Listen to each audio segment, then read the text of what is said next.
All right, so I've already introduced myself, Nakia Pinnell with the Workability 4 program. I am going to hand this off to Amanda to introduce herself, Heather, then Natalie, and then we will intro our panelists. Hello, everyone. I'm Amanda. I am also part of Workability 4. I work very closely with Nakia. I am the Workability 4 program support specialist. I've been with the program for about 2.5 years at this point. And that's pretty quick intro for myself. Hi, everyone. My name is Heather Raposa. I'm the Internship and Job Development Specialist here on the Employer Engagement team. So excited to be here with all of you. And Natalie, for the moment, is unable to unmute herself for the next few minutes, but her name is Natalie Smirkanich. She's helping us with all of the tech-related things today, and she helps to run our info session program, and I run our on-campus interview program. And we're so excited to be here. Great, thank you, everybody. So I will say right up front, unfortunately, Erica Brody from Google is unable to join us. We will be sharing her LinkedIn at the end. If you do have any questions for her, you can also ask us as well, and we can siphon them over to her. So I wanted to put that out ahead of time. So I'm going to start with our employers for introductions and then our professionals. So I'm going to start with Marilyn Locus.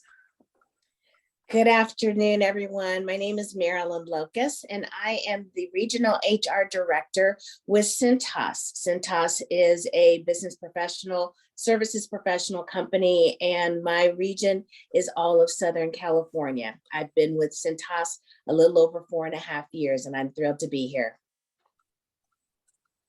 Thank you, Marilyn. Okay, and now I'm going to hand this off to Catherine Lewis. Hey everyone, pleasure to be here. My name is Catherine Lewis. I am going to do an audio description of myself. So I am a European American woman with blonde hair tied back in a bun. I have a virtual background and I'm wearing a black sweater with a sparkly collar. And I am a software engineer at LinkedIn. I also am an accessibility champion, and that involves many things, but particularly running our global partnerships for our employee resource group, which is focused on accessibility. So again, happy to be here. Thank you so much. All right, I'm going to hand this off to our professionals. I'm going to start with Joanna. Hey everyone, I'm Joanna Nelius. I'm currently the Senior Electronics Editor for USA Today's e-commerce site Reviewed, where I manage a small staff of writers who review a lot of electronics. That goes for desktops and laptops, anything in the gaming sphere, monitors, all of that fun stuff. And I also specialize in PC component reviews, specifically processors and graphics cards. And I've been, oh goodness, a journalist for about the last 6 years. Thank you, Joanna. And I'm going to hand this off to Katerina.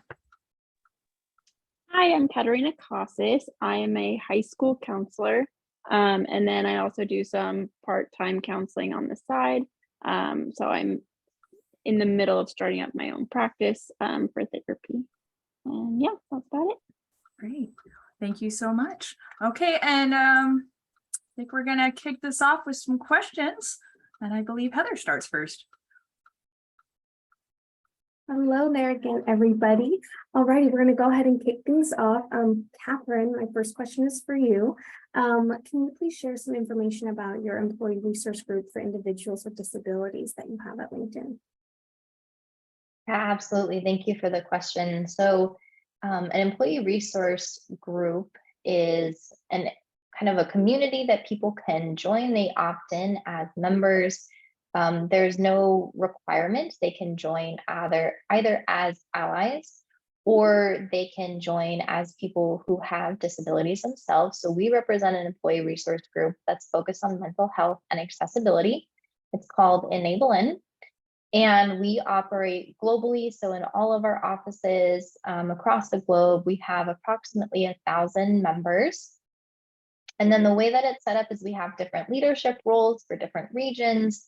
And then we have all of our members, so as I mentioned before, are people with disabilities or allies.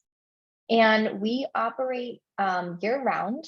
in creating events that educate people, that raise awareness about accessibility, and inspire new initiatives inside of the company and outside of the company. So as an example, right now we are celebrating National Disability Employment Awareness Month, something that's very near and dear to our hearts at LinkedIn, because we want to employ the world's workforce, and that includes people with disabilities. So we have hosted probably 20 different events, including next week, the events we're doing next week. We'll have 20 different events where we have speakers and we're talking about different aspects of digital accessibility and in-person accessibility. How do you advocate for yourself? How do you get accommodations? All sorts of topics. So that's part of my job, being involved with the ERG, and it's really fun. So as soon as you all have the opportunity to join, I would highly recommend joining an ERG. Thank you so much for your explanation and all that helpful information, Catherine. We really appreciate it. Our next question, we're going to throw it over to Marilyn. Marilyn, can you please share some information on your accommodations and resources for individuals with disabilities at Cintas? Absolutely. So with Cintas, we are a national company. And so depending on what part of the company or what part of the country you're in, there are a lot of different resources. We also have employee resource groups. We don't have one that is specific to people with disabilities, but all of our resource groups are open to anyone within the company. But what we do, depending on the disability, we'll make that person feel special. So currently in one of my facilities, I actually have a partner who is visually impaired, and we refer to all of our employees as partners because we are all equal and we all make sure that we're getting the job done to service our customers. And when we hired this visually impaired partner, she has a seeing eye dog, and so we made sure that they had access to the areas that both of them needed, that they had access, as well as once the job coach left her, we had other partners who worked in the same area of the facility that she did, made sure that they were kind of her buddy. So Cintas as a company will make sure that we're going to accommodate to the best of our ability. If it means adding bells or lights or different things around the facility to make sure that our partners with those types of disabilities feel safe, we will absolutely do that. And the sky, I won't say the sky is the limit, but we're going to make sure that our partners, to the extent we can and still run a successful business, are met. Thank you so much. I'm going to give it back over to Nakia. Great, thank you. And just a note to our participants, please feel free to jot down questions or thoughts that you have, because we will have a Q&A afterwards. And that could be participation in the chat or verbally as well. So just a little note. Okay, this is for our professionals. What actions or behaviors would you like to see from your supervising team or even office colleagues that would make you feel supported at work in relation to your disability? I'm going to start with Joanna and then Katarina. Oh, this is such a good question, because it is actually something that I kind of had to deal with about a year ago. So I am an editor. I am a journalist. My diagnosed learning disability is specifically related to writing, which is dysgraphia. So naturally, technology has all these sort of like kind of built-in tools that have kind of helped me with that throughout my life in general.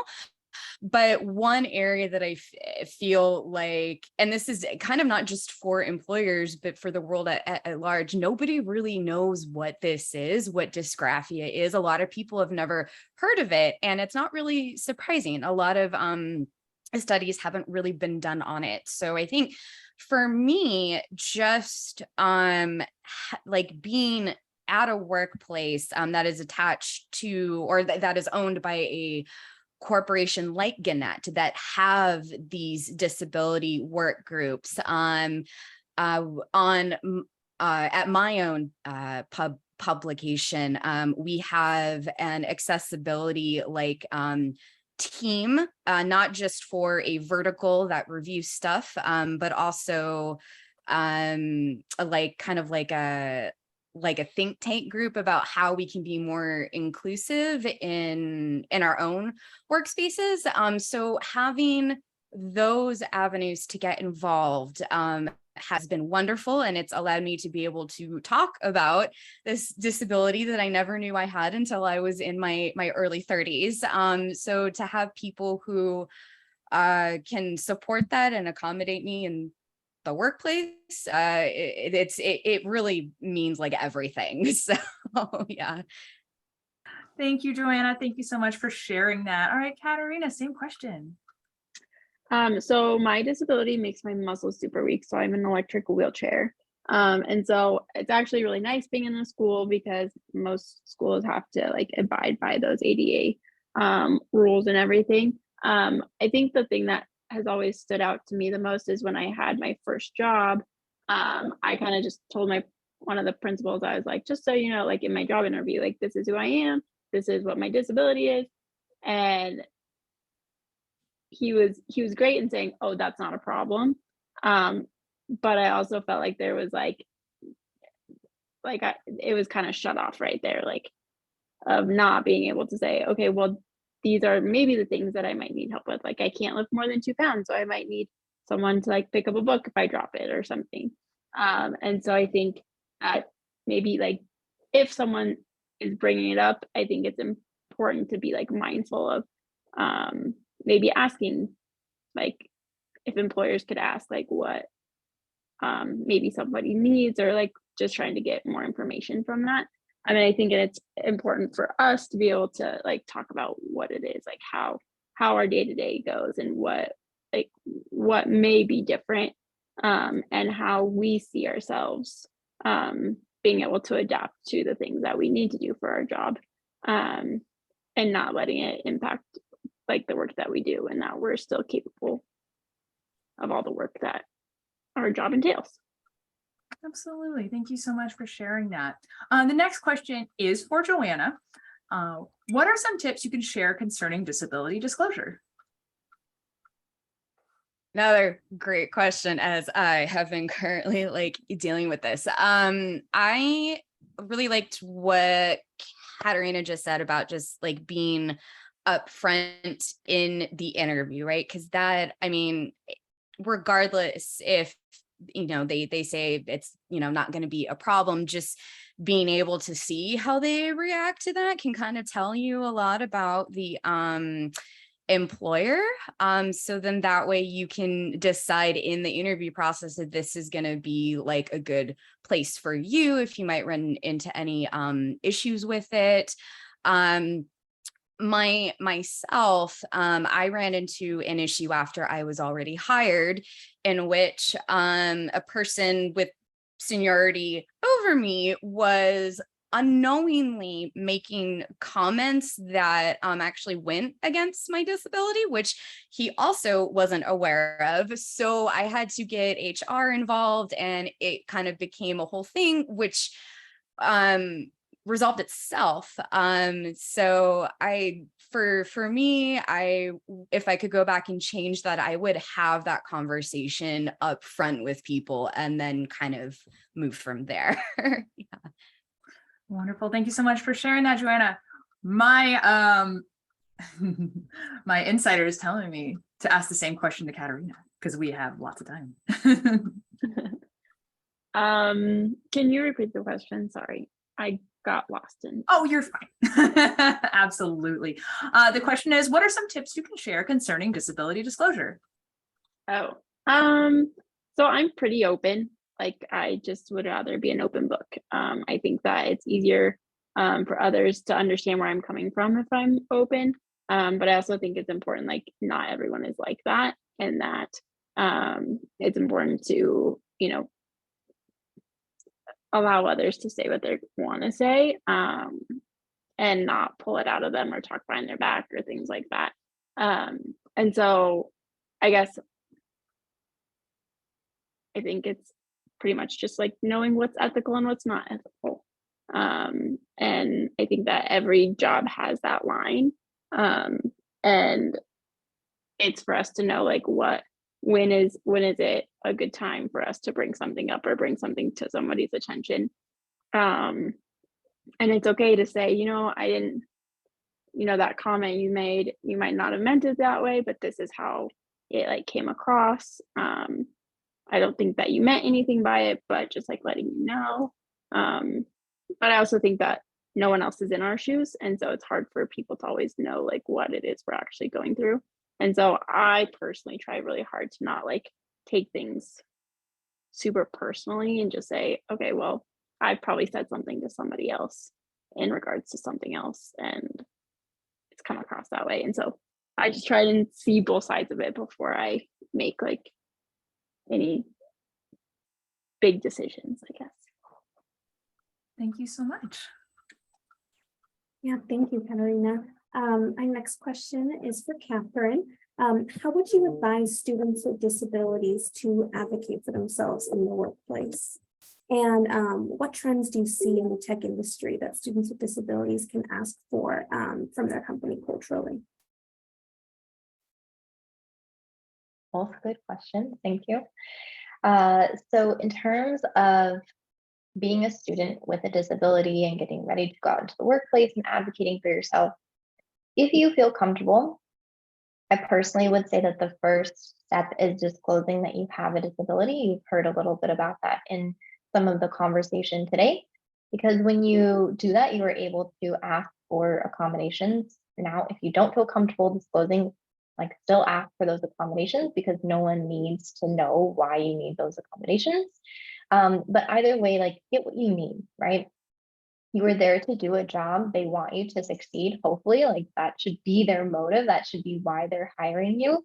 And so people need resources, whether it's because of a disability or just to do their job. Like right now, I'm on a laptop that my company gave me so I can do my job. That is a tool and something that they provided, right? And so make sure that you have what you need. And then I would say beyond the scope of just having the tools for your job, you're coming into that workplace with a fresh perspective on how well do they provide accommodations? How well do they advocate for and hire people with disabilities? You know your own experience and are going through the physical workplace and can see what is accessible and what isn't. Give them that feedback. And depending on your company, maybe they're super on top of it and they know the whole accessibility thing.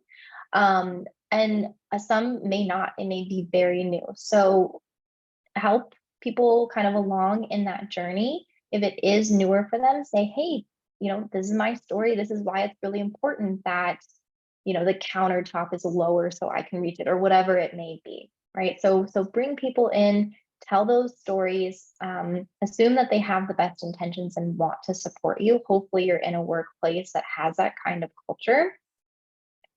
So you've got that first layer of accommodations, then you've got the second layer of like providing that feedback and your fresh perspective. And then the third piece is, if you really want to get involved, figure out where are those gaps? How can you plan events? How can you educate others? How can you say, we really need X initiative, and I know it's not part of my role, but can I do additional work so that way I can get this off the ground running and create a tiger team?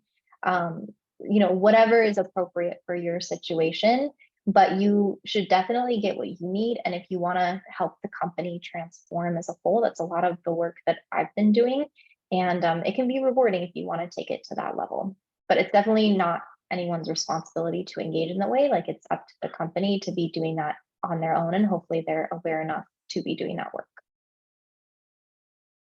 Thank you so much, Catherine. That was such a thorough answer, and I'm sure our students are loving it. Our next question is for Marilyn. This is also about, like trying to help our students get hired and trying to help them get jobs. So switching gears just a tad, but Marilyn, what is the most interesting trend that you're noticing with prospective applicants? And what are the skills that you are looking for in new employees, specifically, new hires that are coming fresh from college? And Heather, if you don't mind, I'd like to kind of tag on to a previous question regarding what the employer can do.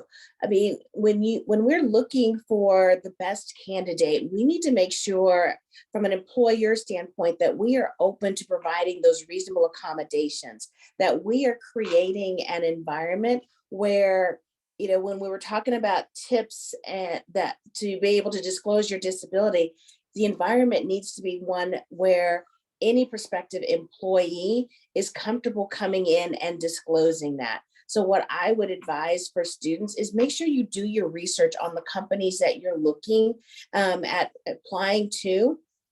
And what is their culture? What do they stand for? What is their initiatives on diversity, equity, and inclusion?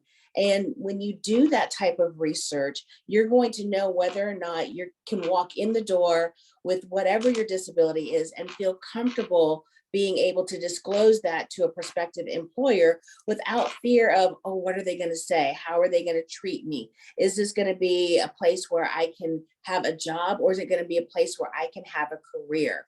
And so in listening to some of the previous speakers, I was like, I've got to get that out there for the students to understand.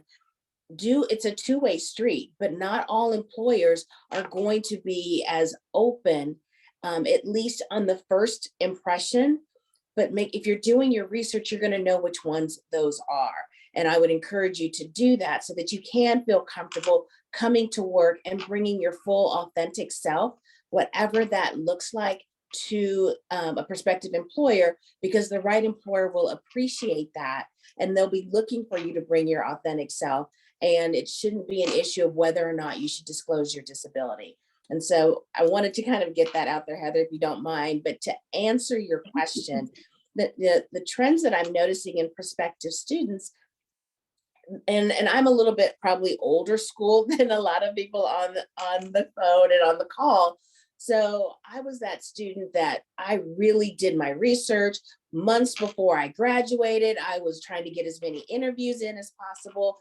One of the trends that has kind of been interesting to me is I'm seeing students who are waiting until they graduate and then starting to look for a job.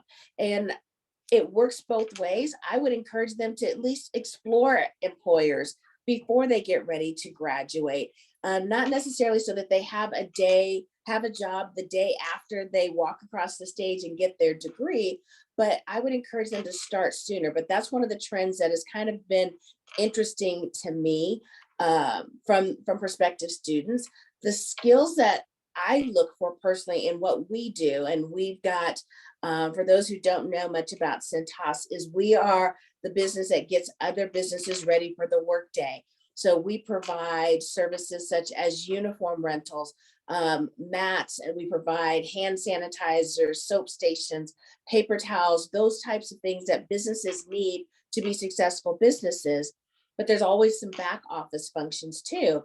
But when I look for skill sets, I'm looking for students and potential employees who can demonstrate some grit, who come in with a lot of confidence in what they're going to bring to the table as an employee if they are to be hired.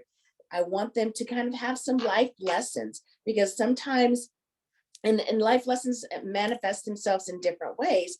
But if all they've done is go to school, then tell me how that's going to relate into now coming to work for a company, because that's going to be different. Going to school is one thing, coming to work every day is something different, and the expectations and the skills are a little bit different. But those are some things that I'm starting to see that, companies such as Cintas, we're starting to pivot a little bit. Like I interviewed and have hired a lot of college graduates recently that I'm doing their first interview the day after they graduated college versus a year before they graduate college. And that's kind of an interesting trend, but the grit, the confidence, those are the skills that I would say that everyone needs to have. Thank you. Thank you. Students, I hope people are taking notes. That was so helpful. Thank you, Marilyn. It really was. And I see some questions in the chat. We will aggregate those down to the Q&A. I appreciate that. So if you're thinking of questions or have thoughts, you can put them in the chat and then we can save that for the Q&A section. Okay, this is a question for our professionals. How do you navigate the workspace and your day-to-day in terms of physical or mental limitations or anything else you'd like to add? And I'm going to switch it up and I'm going to start with Katerina and then I'm going to go to Joanna. Sounds good. So for me, I guess don't want to say use the people around me, but I build relationships with the people around me. So like I can't transfer myself to the bathroom and things like that. So it's either like I have to run home and have somebody take me, or I have to have somebody come to work and take me. So it sometimes is super nice being around a bunch of counselors who are very I don't know, helpful people. And like I just think like building those relationships around, I'm not saying like other people should take me to the bathroom, but with like small things for me of like if I drop a book, so I can go to my coworker and be like, oh, can you pick up this book for me? Or I can't open my lunch. Can you open my lunch for me? Things like that. I think for me, it's just building those relationships and being okay with asking for help when we need it. Like I've the more I'm in the workforce and around people, like we all need help with certain things, like whether we have a disability or not. And so like figuring out like what are people coming to us to for help on, like maybe it's something social or emotional or something in that regard of saying, yeah, you know, I'm here to help them. And if I'm here to help them, then they will be here to help me. And so that's like for me what I try and make sure I focus on throughout the day is like, how am I building these relationships? You know, I spend 80% of my time at work. So I have to have the people around me. I want to like them and I want them to like me and all of that. So for me, that's I think the most important part of like my day to day. Well said. Thank you so much for sharing that. Joanna, same question. Cool. So journalism and having a writing related disability is a very interesting thing. Navigating my day to day changes. It changes every day. Sometimes it changes halfway through the day because I have to suddenly hop on a project. So for me, it first and foremost, like starts with having to abdicate for something that I need to produce like the highest quality level of work that I know I'm capable of producing possible, and to stay competitive with other publications to get reviews out on time and everything else.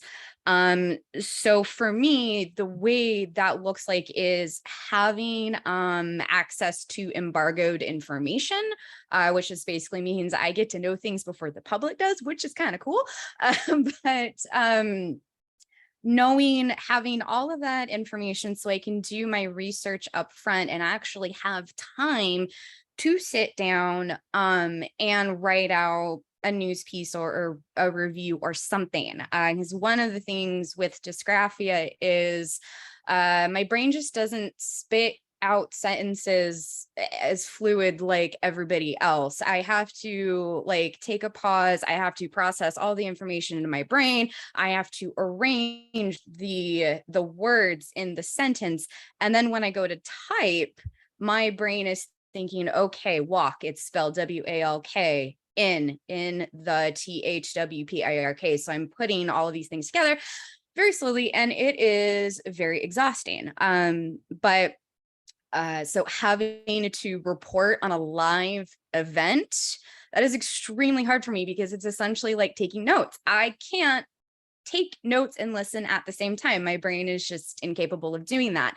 So most of the time, like 99% of the time, I get information up front from companies. I've, worked, with places like Intel and NVIDIA for many, many years. So they know me, they know my disability. If they are able to accommodate my requests, they will go ahead and do that. But if they are not, I just tell my boss like, hey, this isn't going to get out fast if you want me on this because I need more time than the average reporter. And that was the case when I was with Gizmodo and PC Gamer. And luckily, everybody was like, that is totally fine. We would rather have you do a quality piece, a quality article, rather than having to rush something out just for the sake of being first, just for the sake of hitting that embargo as soon as it drops.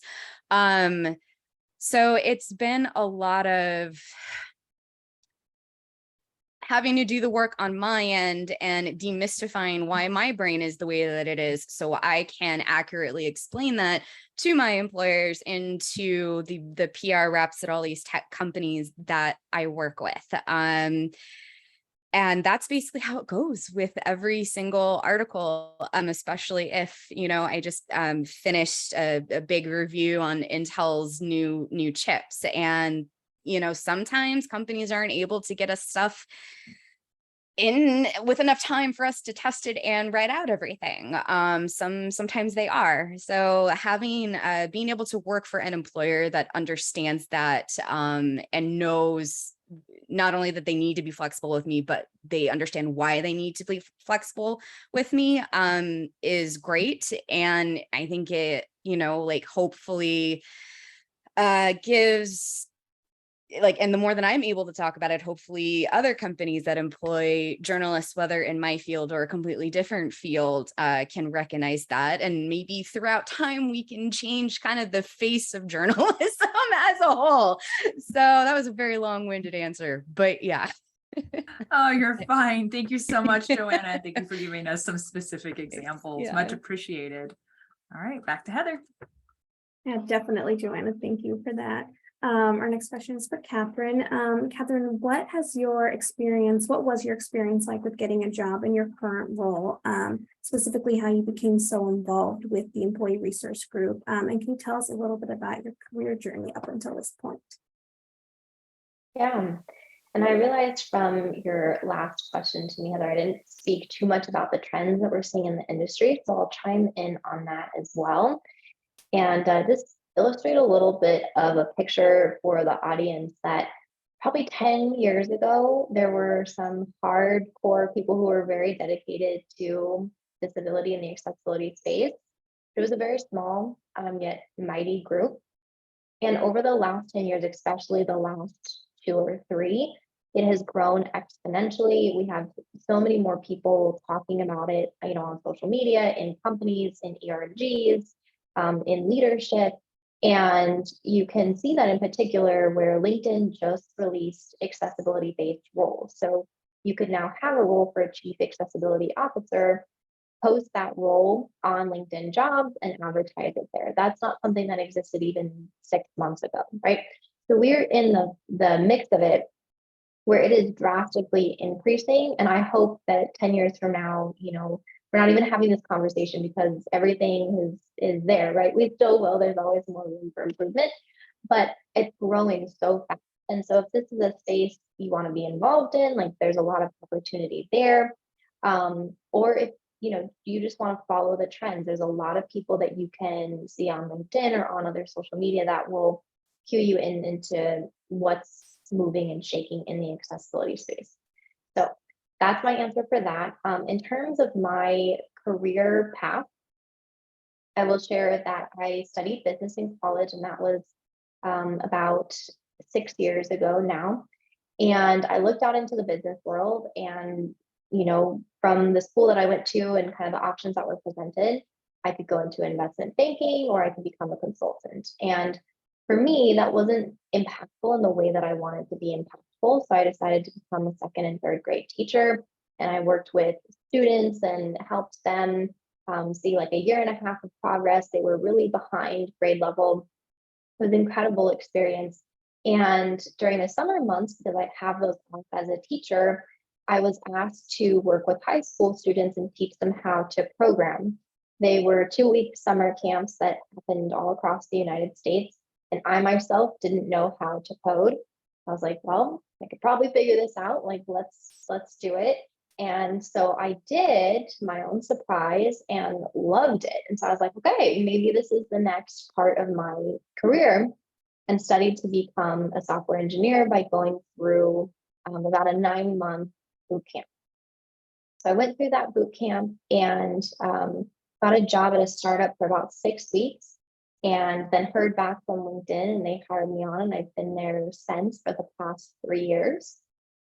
How does that tie into the ERG work and accessibility work? Well, while I was in the boot camp, I had a friend who gained a disability, and I was at the end of the boot camp and we had to create an application. And I saw just the way that my friend's life like shrunk a lot because of the disability. There were a lot of things that they couldn't do at this point in time.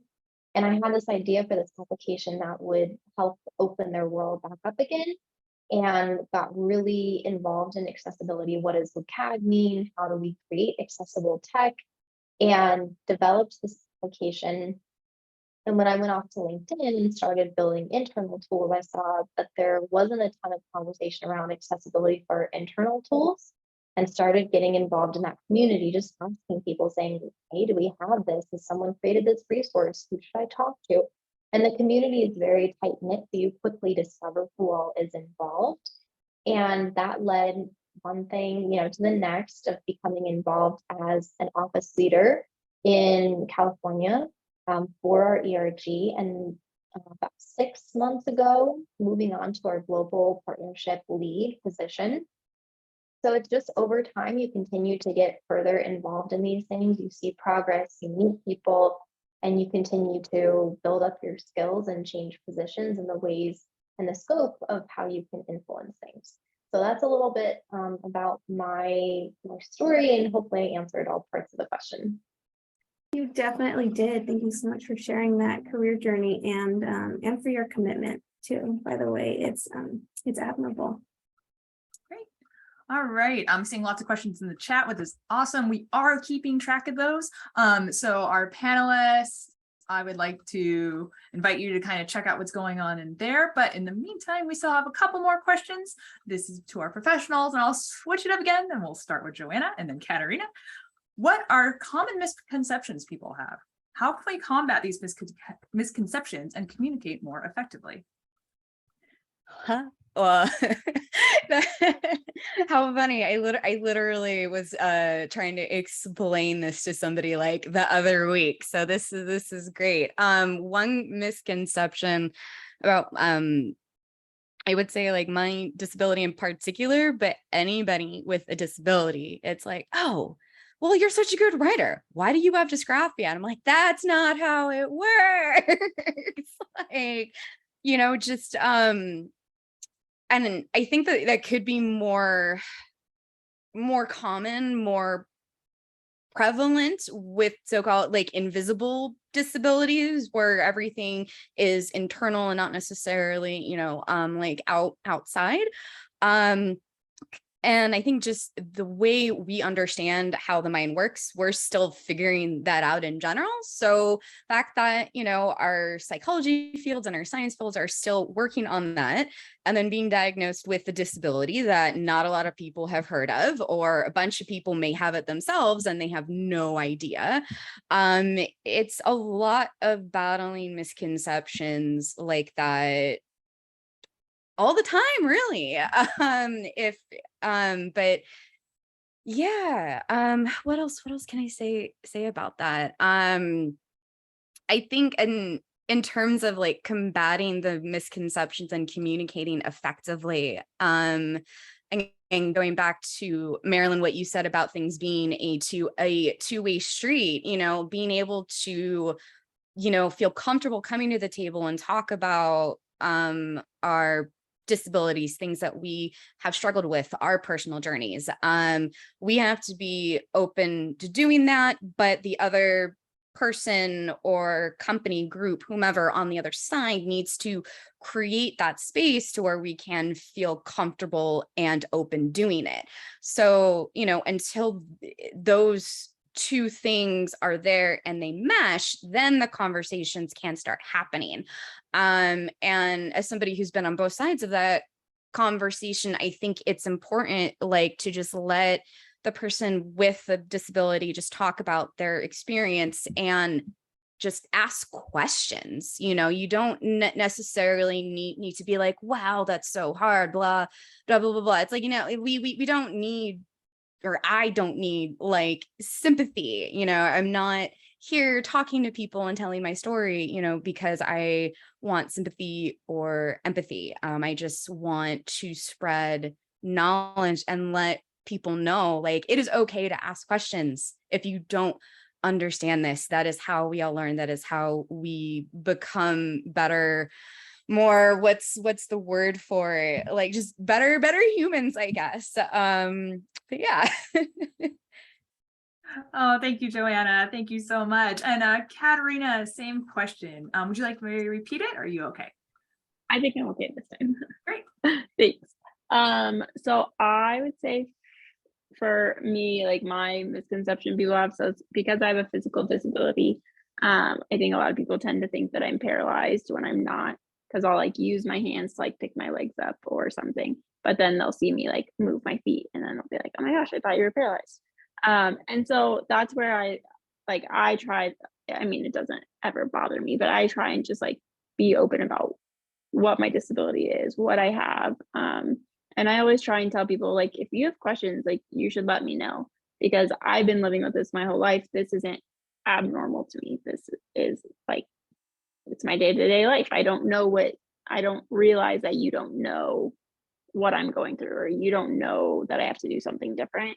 And so that's something I feel like I try and I put out there so that people don't mind asking questions, because I think that there are people that don't want to have questions being asked towards them, and then there's also people who don't care at all whether questions are asked. And so I think if you're someone who wants someone to ask you questions, you have to put it out there and say, you know, I'm super open talking about my disability, or I'm super open about whatever. And so that's kind of where I try and make those misconceptions and try and change them so that it's not on like one person or the other, but like then it's like a fluid thing, you know, kind of like Joanna was saying, you know, you need to have both people on each side of it, and it needs to be a fluidity between it for each person to feel comfortable.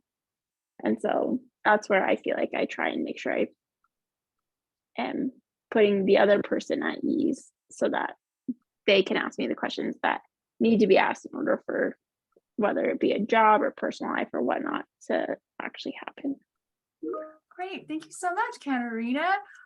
Really appreciate that answer. And I'm seeing some reactions in the chat, which is always really nice. All right, back to Heather. Alrighty, our next question is for Marilyn. What are some future goals that Cintas has for diversity hiring and inclusion? A few examples would be ASL, assistive tech, etc. Yeah, so thank you. Future goals, we're always growing and evolving. And we were talking earlier about business or employee resource groups. We call ours partner business resource groups. We just launched 2 new resource groups, one for the Asian Pacific Islander and one for the LGBTQ community. So, you know, there has been talk about doing a separate one as well for disability. That may be about a year or so down the road. But from a goal, from a hiring standpoint, we partner with an organization called Next for Autism. We use that. They do training for us to make sure that we are doing things appropriately. And we're always looking for other organizations that we can partner with that will bring us qualified candidates regardless of their disability, but they've got to be able to meet our job requirements. And some of that, because of what we do, can be labor intensive. So we're very cautious about, you know, over promising and under delivering, but always looking for future opportunities.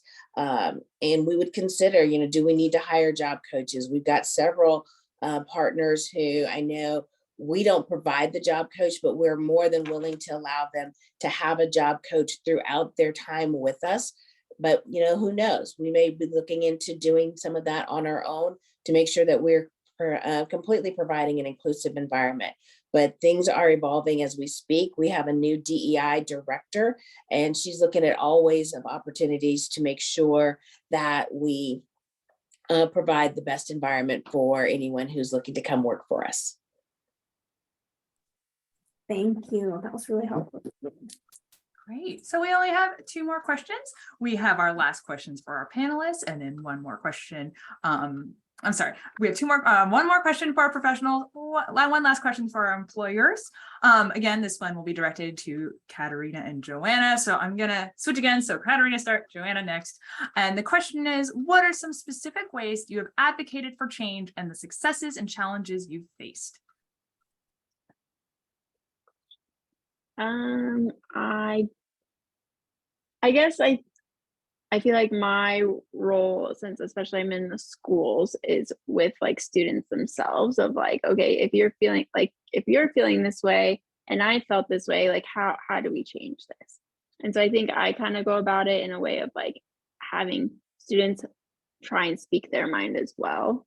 Because I think that it's a great place for them to start learning that. And then it's also a place where I can tell like students like, okay, so you're feeling this way, and then I felt this way. Like, can we try and see other people's point of views? Because I think that that's a lot of times where we can start learning those kinds of things of like, school leads into the workforce. So how can we, as a whole, figure out what are either like kind of going back to those misconceptions, or if there's something different, like how can we bridge those gaps earlier than later on. Absolutely. Thank you so much. All right, Joanna, same question. I think right now, my like the stage that I'm in terms of like abdicating for change is just not staying quiet, just using every opportunity or as many opportunities as I can that come my way to just talk about it. So whether that's being here, or I go write a nonfiction piece and try to get it published, working with specific inclusion and accessibility groups at my workplace, just to not stop talking about it, because for my case specifically, if not a lot of people know that this is a thing that exists, okay, then they need to be told. And then hopefully we have a good enough connection, we have a good conversation, and then they walk away from that feeling like more informed and empowered with this information that they have, so then they can go and tell somebody else. So just, yeah, putting stuff on Twitter, using my blue check mark on Twitter to like maybe stir the pot a little bit, so just not being quiet about what you face, and not feeling ashamed about any struggles that you have, regardless if people understand or not. You can explain yourself perfectly, but if that other person isn't open to receiving what you have to say, then like, okay, then that's fine. It's them, not you. And when you do that, it can sometimes open up some interesting conversations. Like a friend of mine, we were recently talking about, you had dysgraphia your whole life and you just got diagnosed with that. What happened there? So, explaining all of that, and then getting to talk about like, what are some of like the signs or symptoms of dysgraphia? And then I just see like his head turning, and he's like, so I think my son might have dysgraphia then. And then would say like he hates writing, like he doesn't matter, he prefers typing, he doesn't like drawing, he says his hand hurts when he's writing. I'm like, oh yeah, these all sound very similar to similar experiences that what I had. And then I was just able to say, hey, go talk to your resource specialist at your school, go talk to a school counselor, something to get your kid tested if this is something that you are, thinking that you would want to do. So, and it is so important, especially for like learning disabilities, that they are caught young. So then like accommodations can be made earlier and interventions can be made earlier. So then you don't end up with somebody like me who thinks like, I'm a good writer, but why do I always fail these timed essays? SAT portion, the writing portion for me, I failed it. It's because it was by hand back in the day. Yeah, just be loud. And if you're a little bit obnoxious, then that's fine. Just be loud and proud of who you are and everything that you have done to get here. And you keep doing that, you're going to have more opportunities, and bigger and better things are going to happen. And you're just going to be one more supportive voice for the whole disabled community. Yeah. Wonderful. Thank you, Joanna. All right, our last question to Heather, or Heather will take over. Thank you, Joanna. Thank you so much for sharing that and for frankly being so vulnerable with us, you and Katerina both throughout this entire conversation. We so appreciate it. Okay, last question is for Catherine. How is LinkedIn currently focusing on accessibility and how do they envision the future as it relates to accessibility?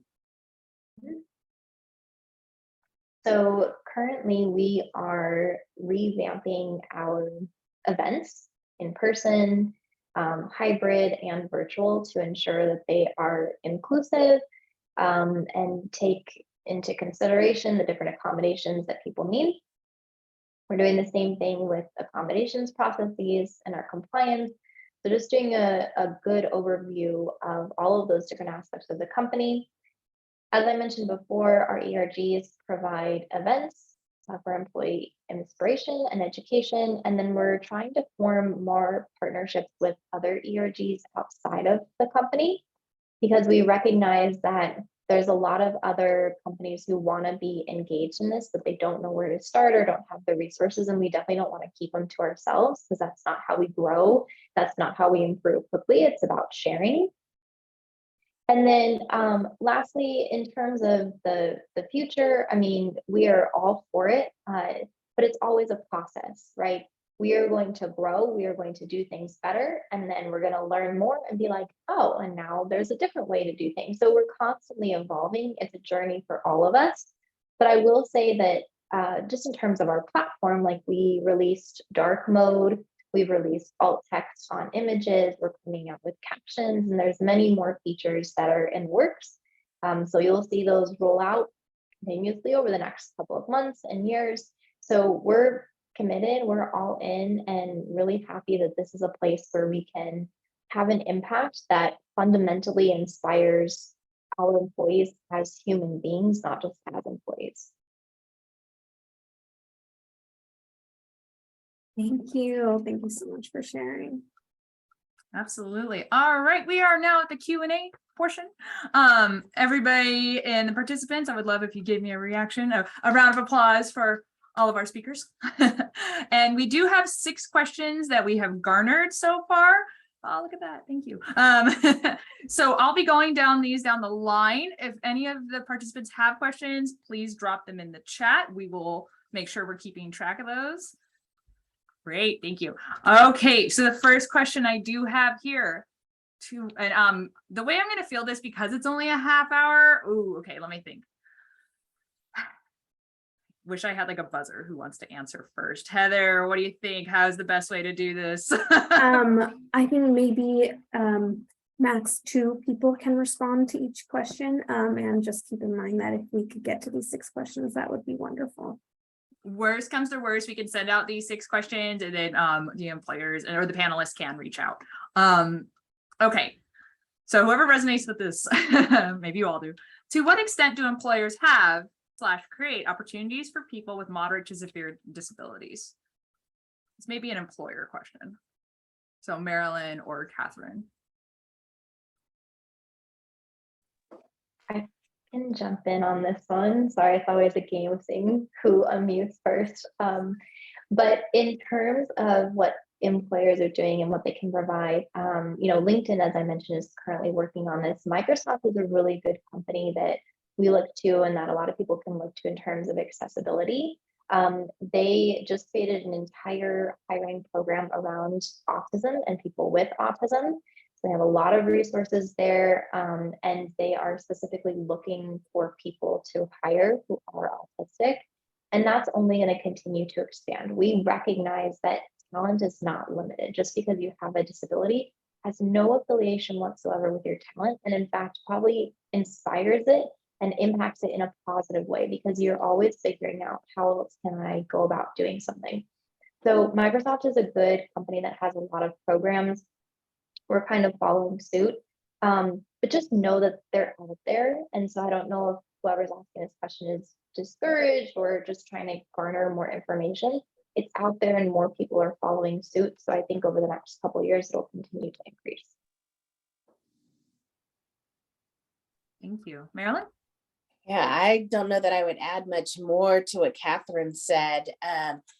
Depending on the company and depending on what I would say is the disability, employers have the opportunity to do whatever they need to do because we're in business to be in business. And it does make sense from an inclusion perspective to completely diversify, the thoughts and the abilities of everybody coming in, because that's how companies grow and get better. So I think from a student perspective, again, do your research. And if you've got an idea, make sure you're speaking up, because if you go to an employer or you're doing research or you're networking with an employer and maybe they aren't as sophisticated in the area of disabilities as far as what you can do or not do, just make sure you're sharing your ideas that, hey, this is what I have. This is my disability. This is the limitations or the not limitations that I have, but here's what I can bring to the table. Is there something that you can create for me? Because I tell students all the time, with Cintas, the way we're growing, there may be positions available 5 years from now that didn't exist today. And a lot of those positions that will exist are as a result of a suggestion that was made by a current employee. So just always be confident and comfortable to speak up. Thank you. Okay, I have another question. Actually, I think it might be more for Katerina here, because I know you work in high school right now. Are there opportunities for internships for students with disabilities who are in high school or adult transition? And of course, if anybody else has any insight on this, please feel free to jump in. I would say internship wise, I think schools can kind of sometimes be difficult internship wise because you have to get like a background check and everything done. But that's not to say that you can't do that. I would highly recommend reaching out to the schools that you're looking at going to and then seeing if they provide any internships. But a lot of schools will do job shadows. And so I highly recommend to just like at least go out and job shadow and see if that career would work for you with your disability and all of that. And then that could also, lead into an internship as well. No, you're fine. Thank you. Thank you. Did anybody else want to touch on that one? If they had any information? I know that one's a very specific one. Okay, no worries. All right, I'm fielding this as much as possible. I am getting more in the chat. I am making sure that I am doing my best here. And of course, panelists, if you have answers, you can always drop in the chat. Oh, I see. Oh, great. People are adding. I know Amanda shared a link earlier. This participant here is sharing a link. Workability 1, I'm Workability 4. So I am also a resource for that as well. I work mainly with our college population, but I know that DOR does work with 16 and up as well, and that'll be in our resource page. Okay, I don't want to take any more time. Let's see. I was on question 3. Okay. Many questions. Hold on, let me do this. Okay. Many companies now ask you to disclose your disability on the application. Is this somehow a hindrance for them to hire you? All the jobs I applied to rejected me. Those that I managed to get an interview from didn't follow up on me later. This is very common. I run into this a lot when I'm coaching my students. My participants. Please, I'd love if anybody can jump in. I don't know if it's going to be Cintas or LinkedIn or everybody. I can jump in real quick because I've had that experience before fairly recently. So I was just applying for other jobs in my field. And thankfully, most publications don't ask you to do this, but this one did. And I was a little shocked. So if you get through like the initial screening phase in my field, you are often asked to do a writing or an edit test, which is totally fine. You usually have like several days to complete it, and they're usually very, very low pressure. But on this one that I was doing, they told me I had to turn off my assistive technology, which is spell and grammar check. And dysgraphia, that is one of the things that it affects. In addition to organizing your thoughts and putting them on paper and everything else. So I had asked the recruiter, like, hey, so I already, marked down on my application that I have a disability, but there wasn't a chance for me to explain it further. But here it is. and here's how this edit test requirement is going to affect me. So is it okay if I use it? And the recruiter was like, sure, fine, no problem. I did the edit test, and then a day later got back, thank you for your time, but we're moving on to other applicants, right? So it puts you in a very awkward position, because it can make you think like, was I rejected because of this? What happened? Or maybe you weren't, but to somebody who, you know, was going through the application process, and you disclose your disability in that process because you need an accommodation for part of that application and interview process, and then you're kicked out, that is very unsettling for the employee, because we think there might be something discriminatory happen, but we're not going to, you know, ever hear back from HR. So in that instance, if the company doesn't specifically ask you to fill out a form to give feedback on the process, I would ask to send that feedback. And just know that any questions you ask them that could potentially put them in a precarious legal position, they are not going to answer over email. Just know that straight off the bat, but at least you can have something in writing in case they do mess up. So just, again, it all goes back to be loud and proud about who you are, and, you know, show them like, I am a person that you are interviewing. It is very rude for you to ghost me in this way. That is the advice, all the advice that I can offer on that. Thank you. Anybody else like to jump in for that one? Oh, that was fantastic, Joanna. And from an employer perspective, and also like you were mentioning from a legal perspective, we do have to follow the laws, and we can, you know, should not, I will say cannot, I will say should not discriminate on the basis of disability. But I will tell you as well that, you know, we at Cintas have what we call a meticulous hiring process. It's somewhat lengthy. You go through multiple interviews, and the whole time we're assessing whether or not the candidate is going to be a good fit or not. And it really shouldn't come down to their disclosed disability, but what we expect the person to do and what we're looking for from a cultural perspective is what we really focus on. And that's the way I think it should be. Thank you. Would anybody else like to touch on this? Great. Okay, give my best here. Okay, so and then we had there are some people in the chat who are sharing. We have one about Altac. They shared their email if you want to connect with them, which is great. Internships for students with disabilities. We have another participant. It says many minimum wage jobs ask for disability disclosure in application I asked for. So again, there's, you know, that concern as well that we're kind of vetting. And then Natalie, my timekeeper, just says we have 20 minutes left. So we have a chunk of questions, but like I said, I will send these out, and then our employers can field these as well. Okay, let me read these really quick. Okay, I'm gonna add this one. How do you into interviews when you don't have experience with a disability? I have been getting rejected nonstop, and I have cerebral palsy. Does anybody have any thoughts on that, or can answer that one?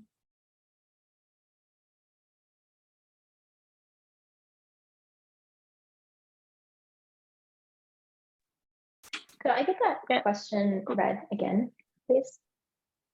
Absolutely. I put it in the chat as well.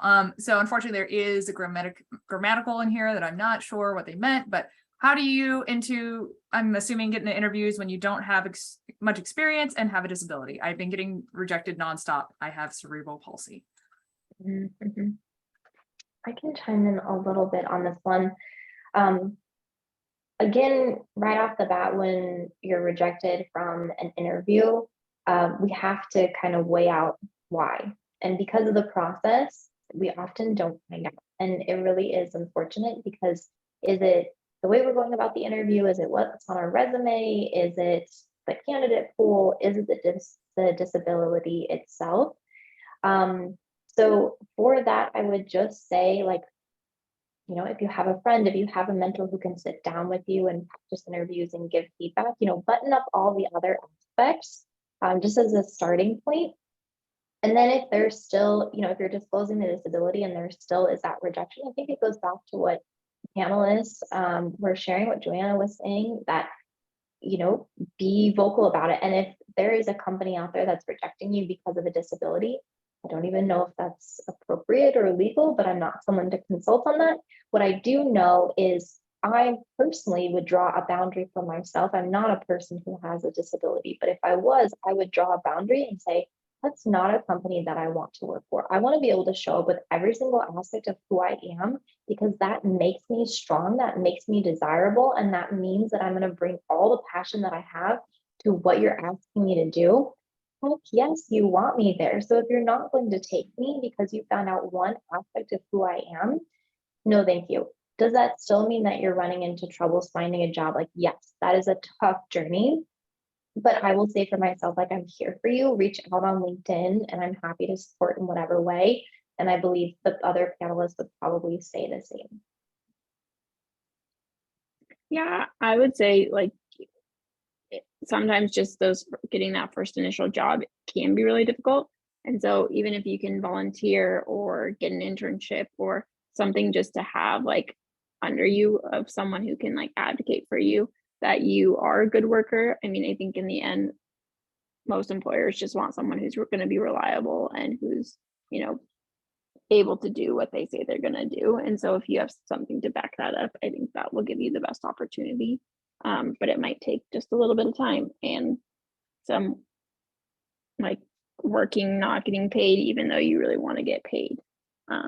Something like that. Sometimes we have to just give a little to figure out where we really belong. Thank you so much. All right, I got to upvote for this one. How would you clarify gaps in employment as a result of addressing health issues that employers or contracts to employers are concerned about your job readiness? And I'll field that to whoever would like to answer. It might be more of an employer question. I'm not sure. What I would say is be honest about the gaps. Like I said, if the gaps directly relate to some health issues you've had with your disability, don't be afraid to disclose that. It's better to say why you had the gaps than let the employer think, well, they just didn't feel like working or they got let go for some other reason.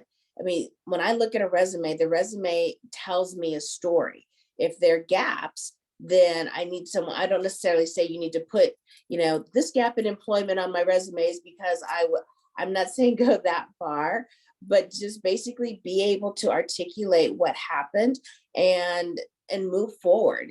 It shouldn't be something that is used against you, but if you leave the gap there, think about it as there's a big open space that the employer is left to fill in the blanks. And some employers have a really high level of creativity when they're trying to fill in those blanks. And, if you're really trying to be seriously considered, you want to make sure you're telling your story. That would be my advice. Thank you. I can jump in here as well. I don't know if the person asking this question is a user of LinkedIn, and I don't want to heavily promote the product. But I will say, if you are on there, we have the ability to add career breaks. So you can go to your experience and you can add a career break. And one of the reasons you have a career break is health and well-being. So that is an option, and it's becoming a lot more socially acceptable to have career breaks. There's a lot of people posting about this, advocating for this. So while this used to be something that was frowned upon before, and it was like, oh, why do you have a gap in employment? You must be undesirable or something like that. It's changing so much, and people are actually recognizing sometimes we just need a break for different reasons, and let's respect each other for whatever that reason is. So whether you add it on LinkedIn, you add it on your resume, or as Marilyn was saying, just talk about it in an interview and conversation, know that it is becoming more acceptable. Thank you. Oh, some great stuff in the chat. This is the last question because we are now almost at 1:20. But what I will do is I'll compile all these questions again. We'll send it to our panelists and have them answer, and we'll share it when we share our resource page and our recording as well, which everybody will be emailed. All right. What are the out-of-the-box ways to re-enter into the workforce in a very competitive environment and often marginalized group of job seekers, i.e. person with disabilities, LGBTQIA+, experience, low income, race, and specifically Black men? And please feel free, if you have an answer for that question, to jump in. Or even just advice.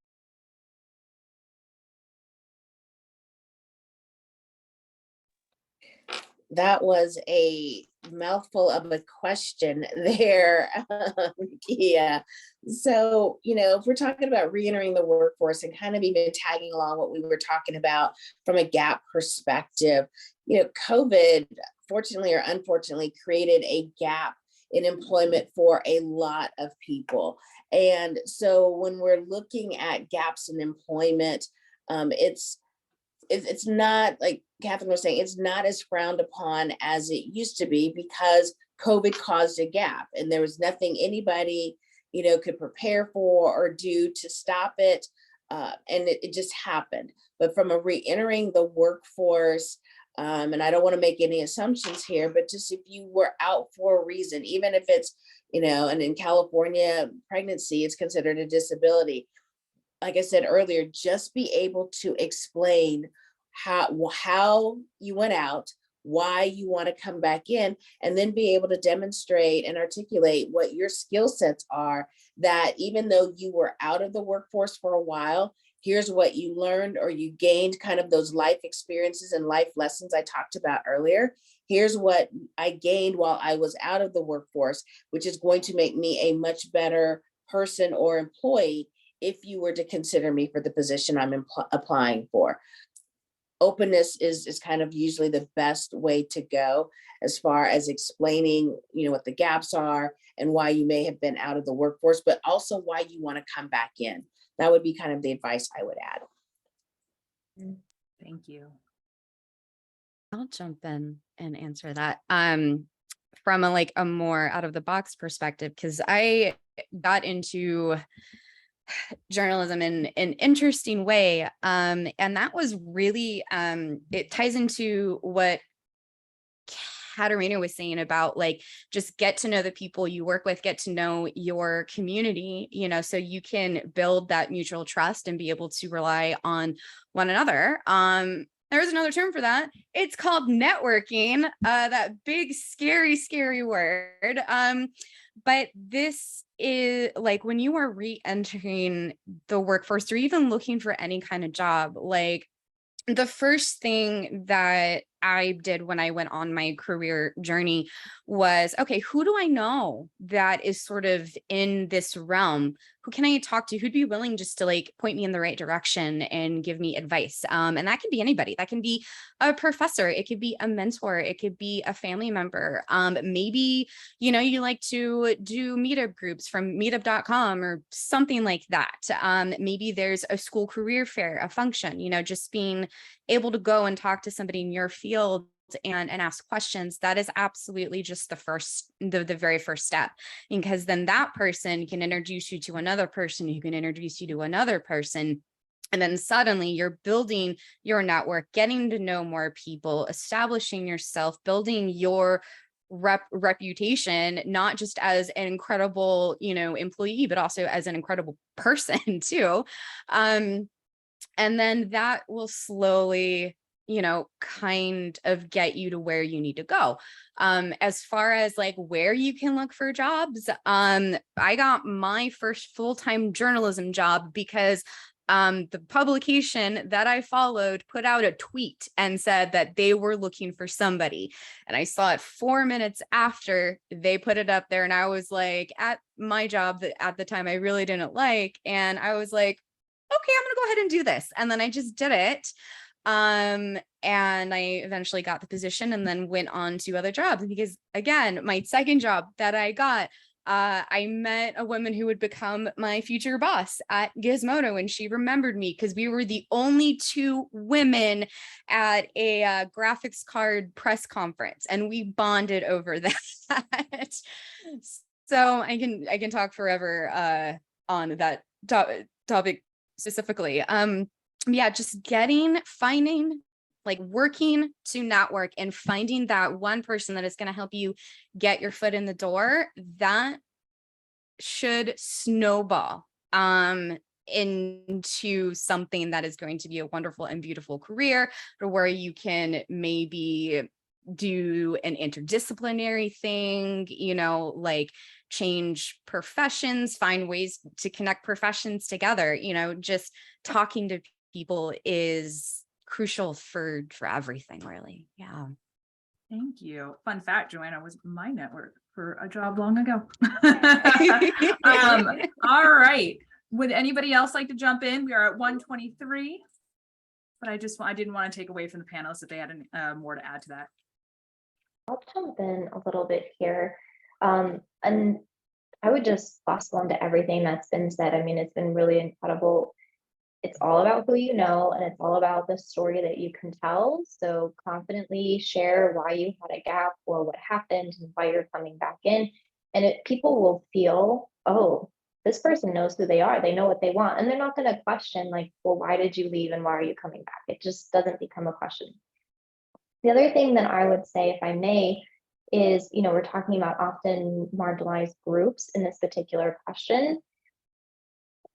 Because of what's happened over the last couple of years, like there's a lot more attention that has been brought to marginalized groups, for better or for worse, hopefully for better.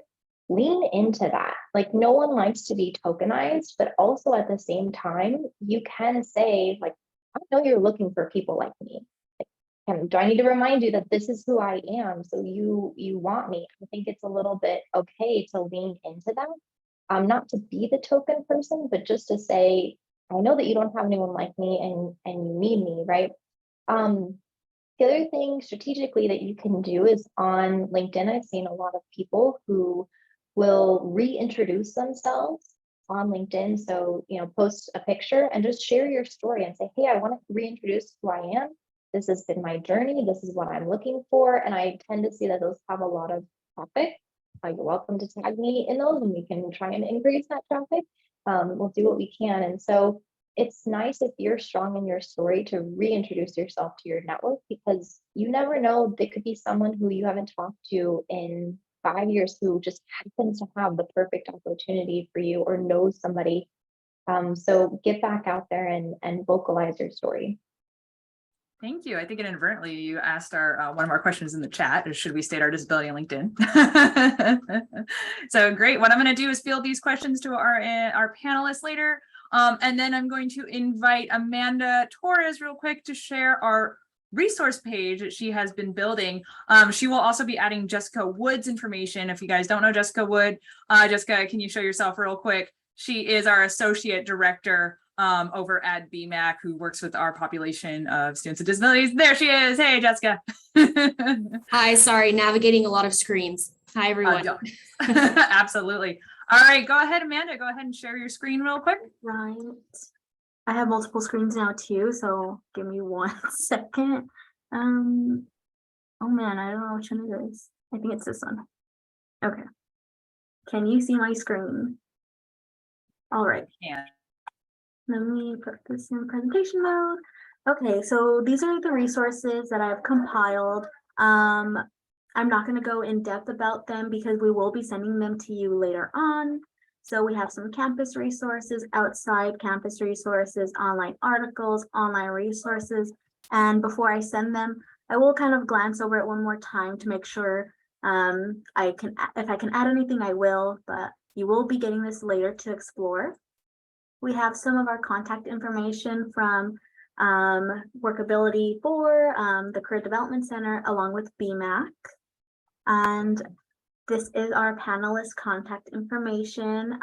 So if you have their names, their positions, and where they are currently working. So if you have any questions, feel free to refer to this later. And yeah, I may be adding to this, and you should be getting this sometime next week. So let me stop sharing. Oh wait, no, keep it up. Oh, let me share. Sorry, it gets really confusing when it's all over. I know, I totally hear you. For our panelists, we do have your LinkedIn available. If there's another way you are comfortable sharing, you can give that to Amanda. She will add that to there. So we didn't want to be like, here's everybody's emails. We want to be very cognizant of that.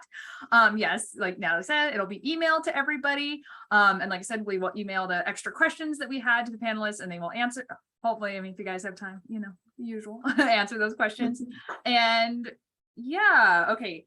Thank you for that. We will add all this. And of course, panelists later on, if you want to email us with some websites you shared, I believe that Marilyn, you shared a job coach that you're working with. I don't know if there is a link for them. That would be very helpful to have. You can always chat Amanda or you can chat afterwards.